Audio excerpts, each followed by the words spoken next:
అన్నట్టు కా అనేది మీకు వర్కౌట్ అయింది. ఇప్పుడు కే ర్యాంప్ అనేది ఆ రకంగా మీకు ఏమన్నా సెంటిమెంట్స్ లేదు సార్, నేనేం అలా సెంటిమెంట్ ఏం ఫాలో అవును సార్. ఇది డైరెక్టర్ ఇలా వెళ్తే బాగుంటుందని ఒక డిస్కషన్తో వచ్చింది అంతే సార్. కిరణ్ గారు sir K ramp title justification ఏంటి sir? Sir it is going to be completely vibing film sir. ఒక మాసీ ఎంటర్టైన్మెంట్, అంటే హీరో క్యారెక్టరేషన్ మొత్తం ఒక క్యారెక్టర్ బేస్డ్ ఫిల్మ్స్ కొన్ని ఉంటాయి కదా సార్.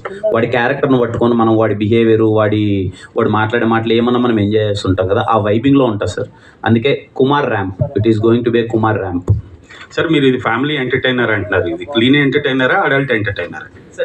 చిన్న చిన్నవేవో ఒకటి రెండేవో ఉంటాయి కానీ బట్ థింగ్ ఏంటంటే కంప్లీట్లీ వెన్ యూ అవుట్లుక్, అంటే మేము చాలామంది సినిమా చూశారు సార్ ఆల్రెడీ, డిఫరెంట్ ఏజెస్ వాళ్ళు సినిమా చూశారు. Second half is completely it's going to be completely family entertainer. First హాఫ్లో కూడా మొత్తం అంత చిన్న యూత్ఫుల్ వైబ్ ఉన్నప్పటికీ ఫ్యామిలీ ఎలిమెంట్స్తో కూడుకుంటుంటుంది తప్ప ఫ్యామిలీ అందరూ కూర్చొని వైబింగ్ చేసి